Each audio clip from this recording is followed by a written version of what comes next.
didn't scream. I didn't cry. I didn't even confront him. Because the moment I found out what my husband had done, I knew one thing for sure. If I reacted too fast, I'd lose everything.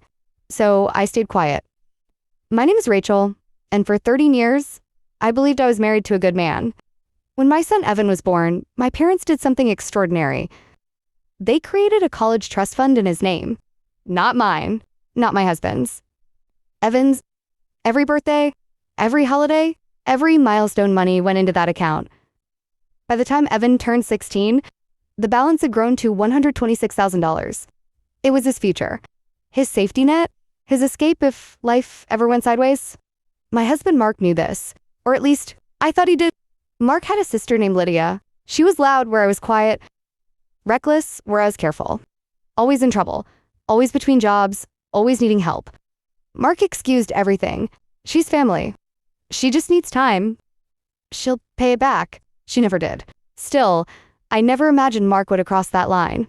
Until one Tuesday afternoon, when I opened our mail, inside was a bank notification. At first, I thought it was a mistake, a transfer confirmation. From Evan's Trust, $48,000 withdrawn. My hands went cold.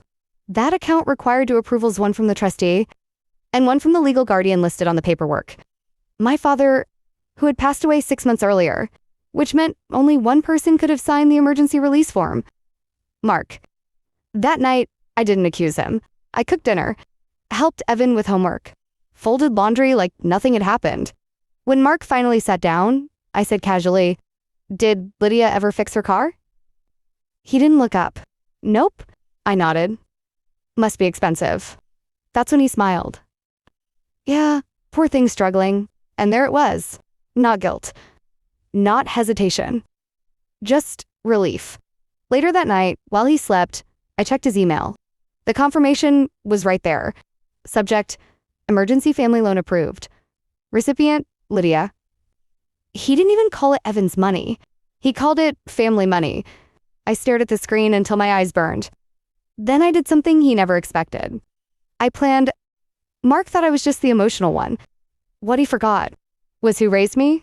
My mother was an accountant. My father was an estate attorney. Before he died, my father updated his will. What Mark never knew was that the trust didn't end at college. There was a secondary clause. If the trust was misused or accessed without documented necessity for Evan, the remaining balance would be locked and control would revert to the executor. That executor? Me. But only if I could prove misuse, which meant I needed evidence. So I waited. I watched Lydia's social media, new furniture, weekend trips, a fresh start post. Not a single mention of repairs, or bills, or repayment. Meanwhile, Mark started acting. Lighter, like a man who thought he'd gotten away with something. I met with my father's former law partner quietly. No drama. No threats. Just paperwork. Within 3 weeks, the trust was frozen.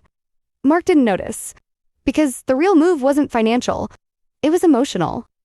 I invited Lydia to dinner. She showed up wearing a new jacket I'd never seen before.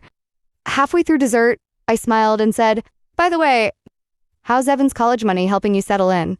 Her fork froze midair. Mark looked up. "What?" Lydia's face drained of color. I turned to my husband calmly. "I know about the withdrawal." Silence.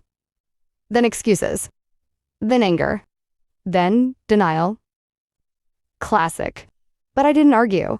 I simply slid the printed documents across the table. Trust closet. Bank statements. Social posts attached as Mark went pale. Lydia started crying. I stayed calm. Here's what Mark didn't realize. By violating the trust, he hadn't just betrayed me. He'd disqualified himself. The court ruled he could no longer be involved in any financial decisions. Regarding Evan, the remaining funds, $78 were moved into a protected account under my sole control. Lydia was ordered to repay the withdrawn amount in installments. She couldn't, so liens were placed. Her fresh start ended fast. As for Mark, I didn't divorce him immediately. I waited.